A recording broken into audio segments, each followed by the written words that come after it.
have dropped it so far, they're gonna end up getting the shorter end of the stick. Wait! Here's I'm wrong. Fnatic going full on early skirmish here, picking the Riven into the Olaf. Perhaps maybe gonna deal with that 2v2. Actually wonder if they want to lane swap here. I would, just from watching the bot lanes, I think Kennen and Braum should lane swap away from Annie Kalista, but then again, Huni picks a Riven, who is so dependent on early game farm and experience.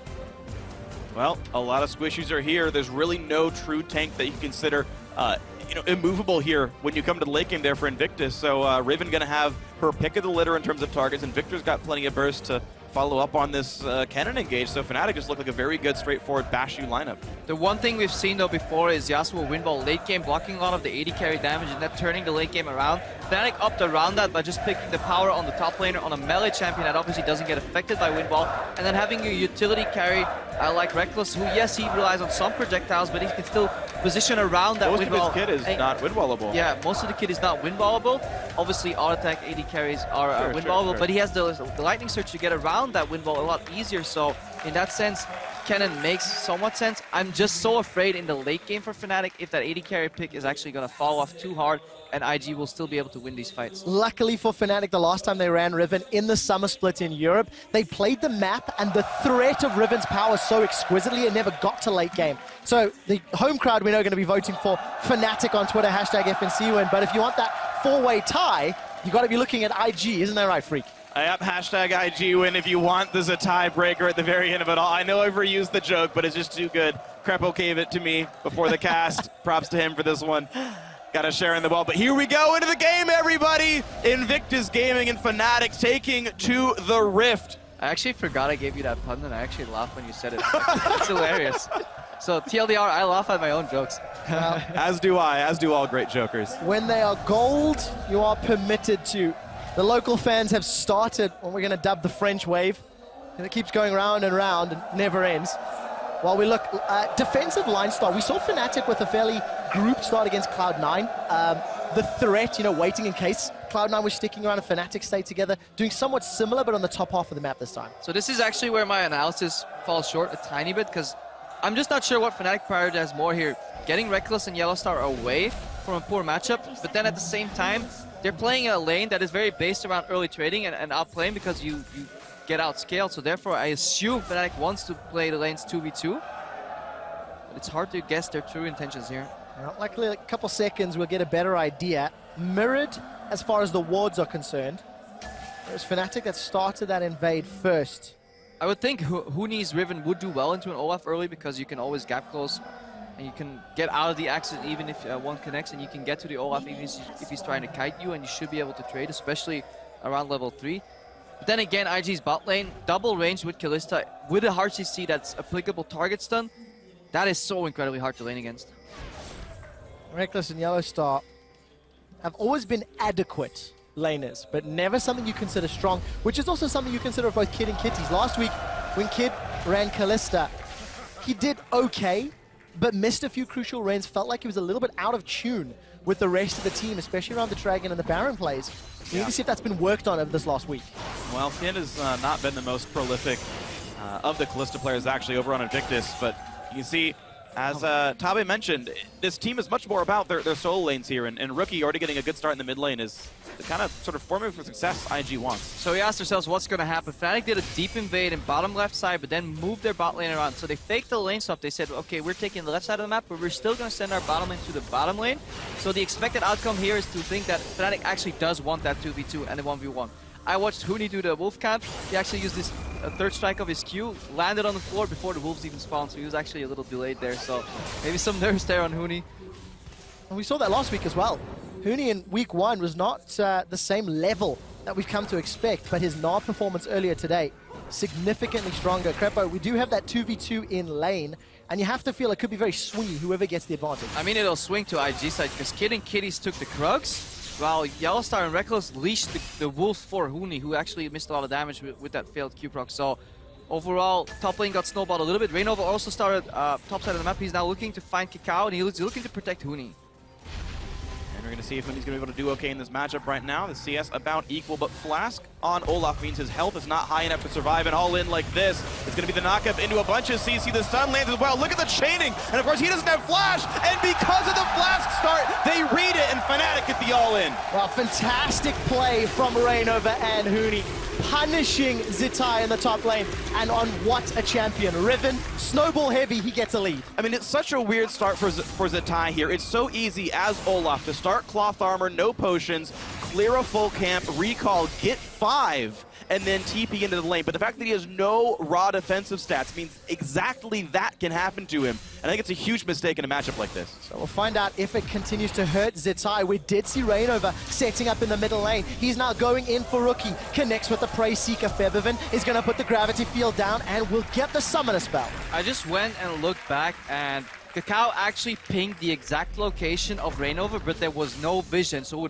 that means two things. Either Kakao said, hey, watch out, Rek'Sai can actually end up here and tunnel over later, so you have to be careful. Or he was telling his jungler, I'm going to take this path and come to you. Likely he was actually warning Zitai of an impending Rek'Sai gank that could potentially happen, but he chose to ignore it. And he paid the price for that one. Really rough start. Every time we look middle, Rookie is jumping in on Febiven over and over. It hasn't impacted Febiven's farming yet, but he's running out of consumables, and there's pressure from Kakao. Kakao's looking to set up the gank. Oh, Winwall misses, though. He tried to reflex it onto the Febiven. E didn't block much of anything. Q from Kakao, he won't keep going in, but this is really impressive to watch Rookie. He goes in every time his wind gauge is full, and he'll dodge right in, put a Q down, absorb the trade from Febiven, make him run out of mana, and dodge right back out. And you can see that he's doing okay. At the same time, Febiven still has one potion available. He's even on CS. He doesn't really care that all this is happening. He even drew a little bit of jungler aggro. Huni's wave now is bouncing backwards. Let's see how Zitai plays this. If he's going to bait a good trade here from Huni, get his jungler to come in. Or if he wants to freeze the wave. Actually wants to push in. A hard push. Yeah. Oh, Reignover's going to donate, apparently might, an early blue buff here to Febiven. Actually really smart. Starts top left, finds the enemy jungler or secures his top laner, and then goes to the top right quadrant to deliver like a really weird timing blue that can actually tilt this matchup, because most mid laners are used to playing against each other, picking up the second blue 750 around 8 minutes into the game. Yeah. Right now this changes like the dynamic in that mid lane matchup. It's weird because like all the other lanes have these weird dynamics going on. Kakao had actually snuck into that top lane brush. Then Zitai's like, no, I'm just going to push the wave into the turret anyway and not let the lane go back towards him. Like breaking his own game. Yeah, we do see the bottom lane. Early recall there for Rekkles. He's picked up the Vamp Scepter, and despite the pressure from Kid and Kitties early, it's not hitting them too hard on CS. Wave is going to push towards Fnatic as well, so they can keep playing safe, keep playing back, defensive. Exactly what we really come to expect from Fnatic's bottom lane. Yeah, and that's going to be the weird thing, because right now Kid can actually get himself a Bilgewater Cutlass on the recall right here. So Kid gets kind of the optimal recall while holding his CS lead, actually. And that's actually a very good thing for him. Meanwhile, Rekkles is going to sit on, kind of bad items and in a weird lane without much power. It is kind of bad items, but it does... Picking up a Vamp Scepter on this cannon kind of counters the 2 auto attack trade that Kid and Kitties do, so it makes this lane very all-in-y. And the fact that Rekkles has a one-ranged melee, hang on, Zitai. Well, Zitai not going to get knocked up. Reignover and Huni both decide to back away, 2-on-2. The axe does connect. Zitai and Kakao got a very big minion wave. Huni throws out the Wind Slash, and Zitai will just bait and juke. Nothing further happens. Well, and Fnatic had a cumulative 2-level lead on that one right there. Riven 6 to the 5 for Olaf, as well as Reignover being 5 to Kakao's 4.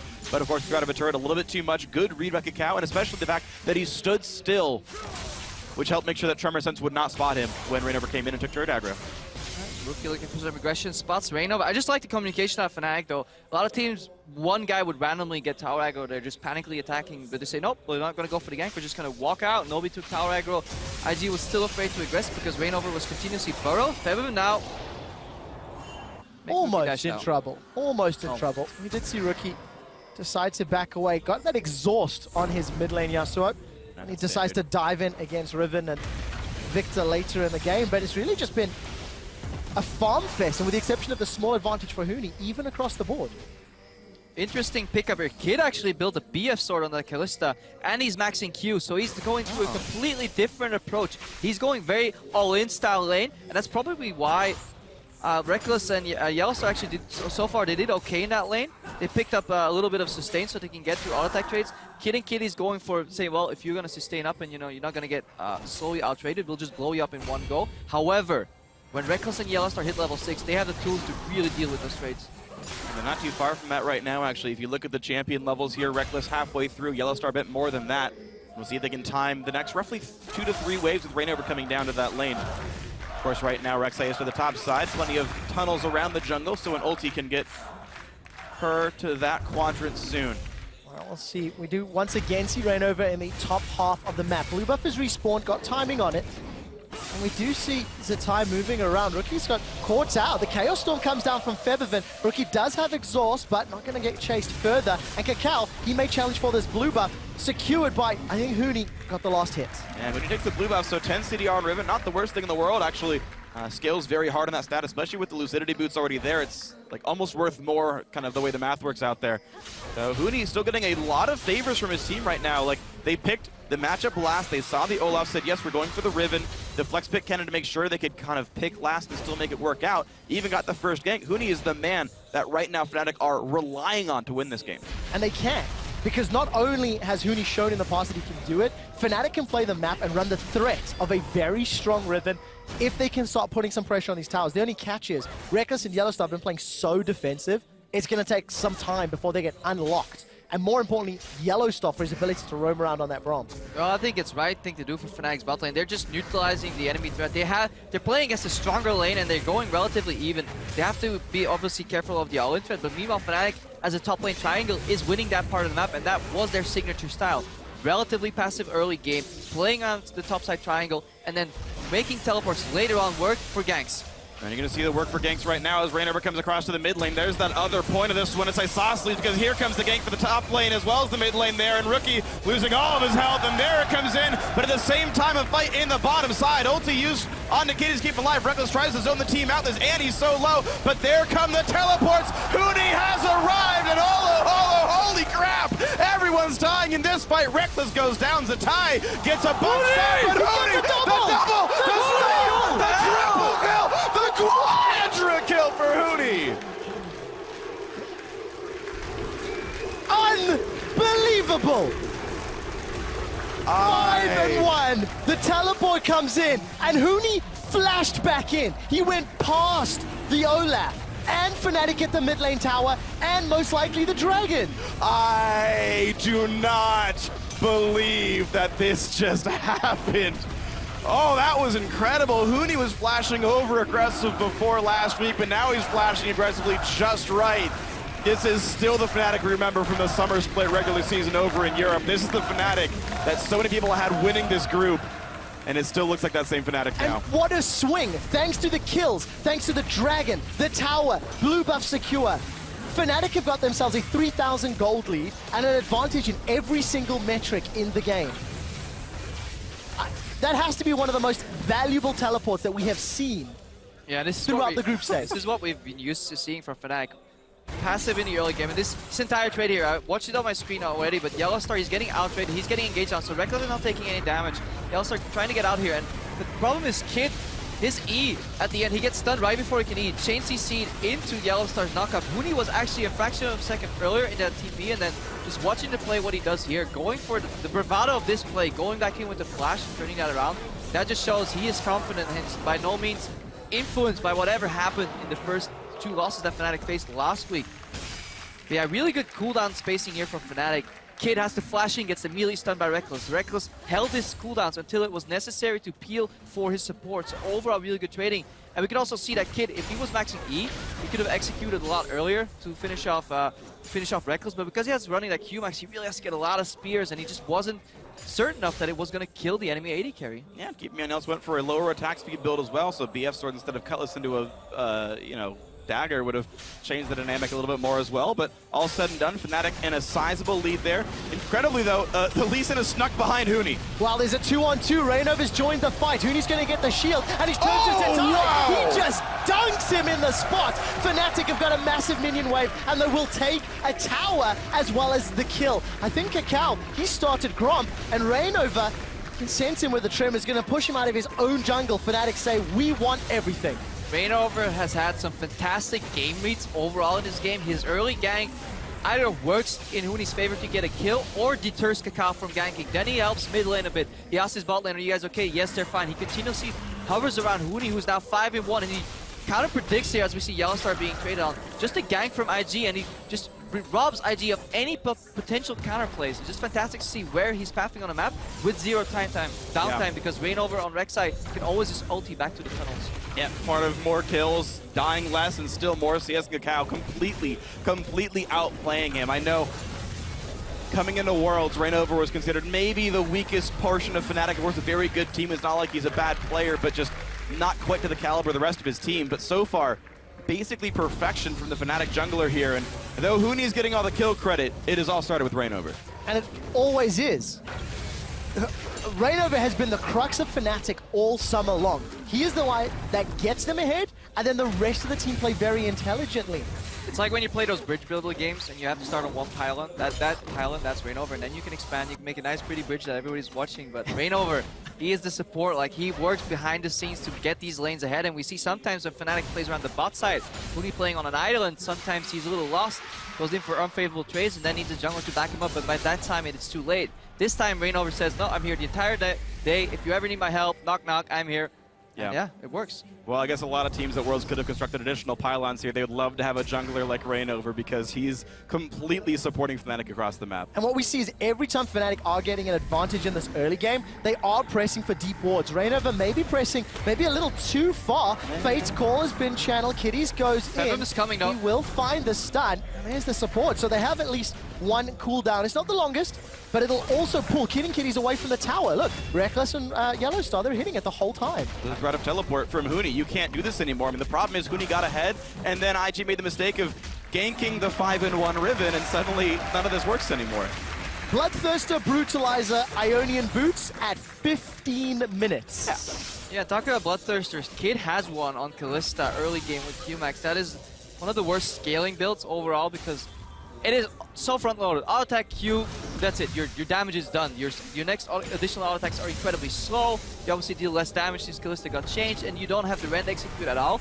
Against a Braum who can easily see that projectile coming in fights, I just don't think this is a smart build overall. Might not even matter anyway, even if you could build optimally and CS perfectly. Huni is just... It's like he embraced a guillotine here in France, because right now he is ahead. And I don't know if anyone can stop this Huni train. Another objective steal as Fnatic get the blue buff in the top lane.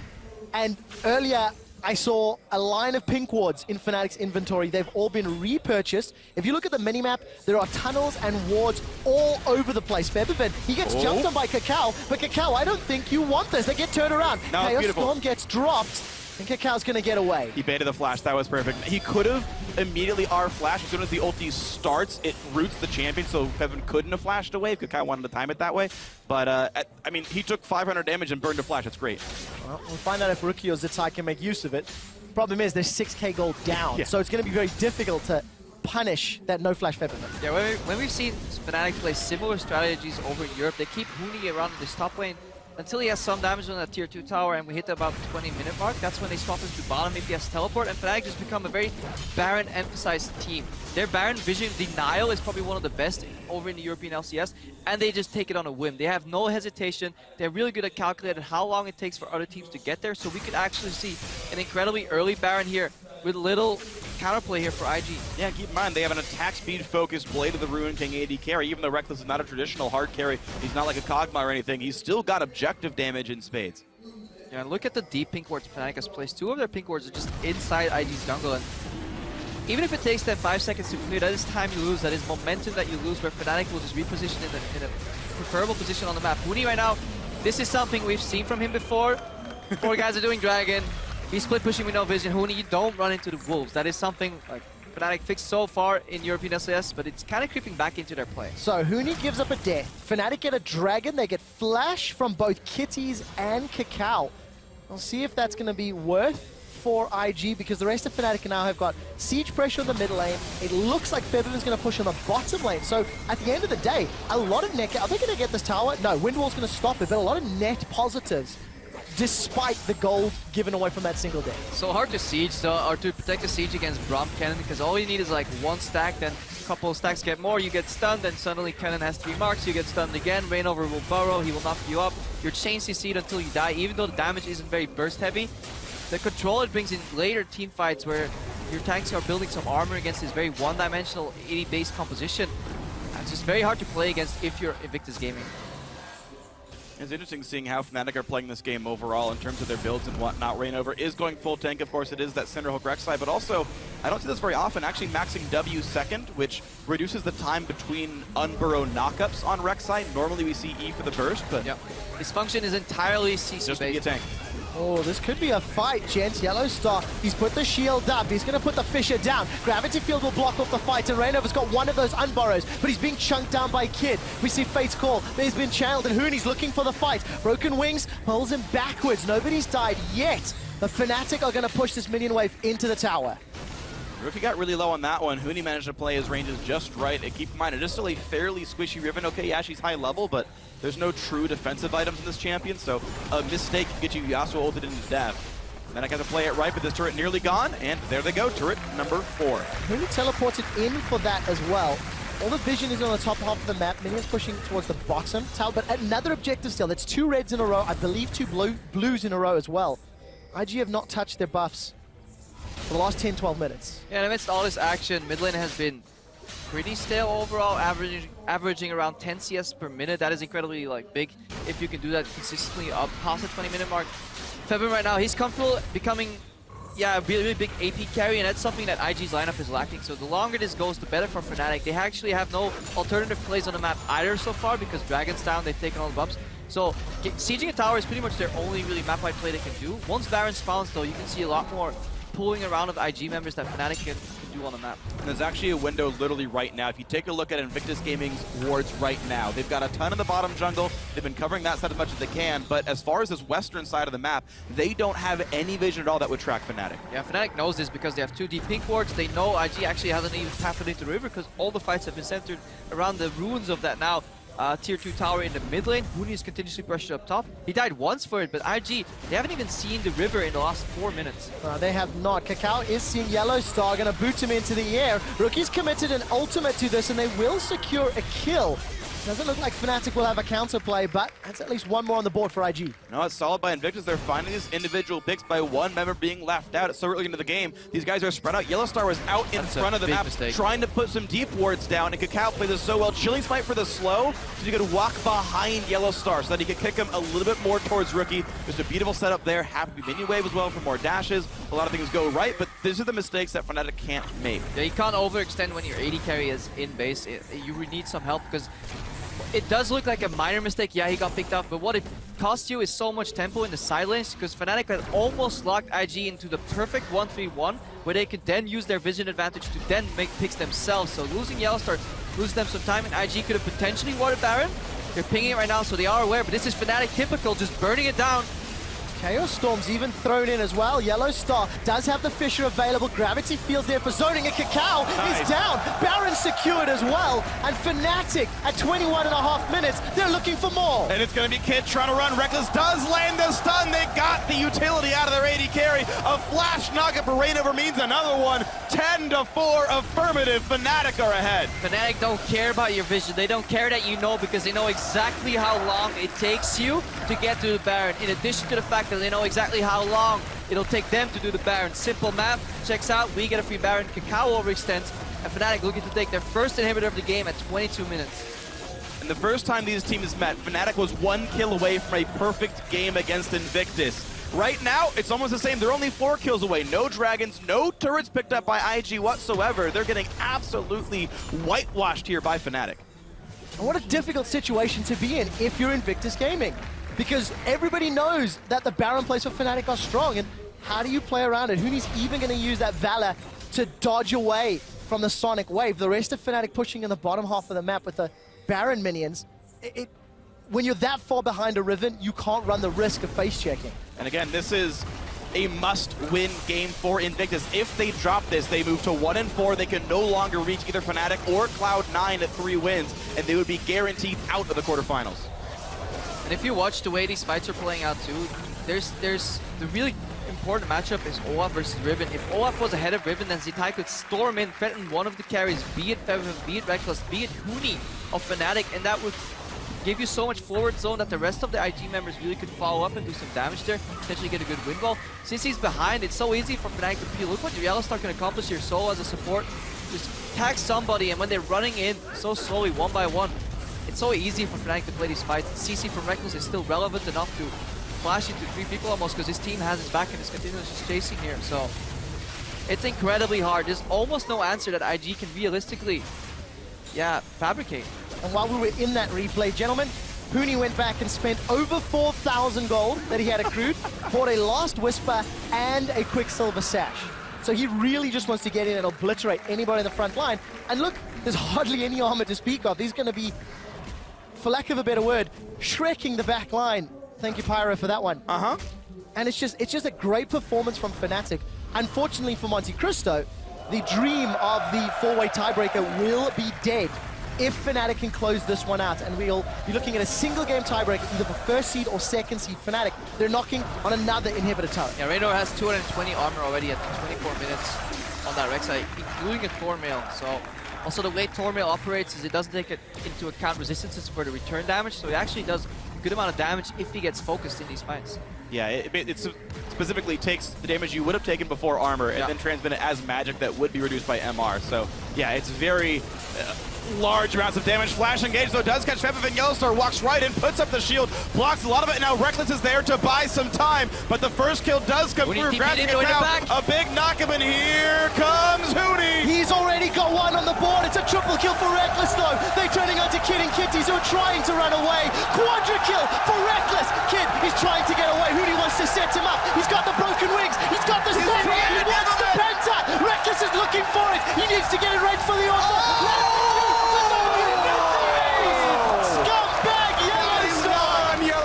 He did everything he could to set it up. Rekkles did not have enough ability power to kill him off with the QW, but either way it means the game. Fnatic up to 3 wins, and Invictus Gaming are out. Yellowstar says, look at me, I am the captain now. The crowd go wild. Fnatic not so much. They still have another game. They still need to win against AHQ. And if Cloud9 are unable to beat IG, there's the possibility for Fnatic to top this group. That'll be the one to watch for, and of course a Fnatic win in their next match would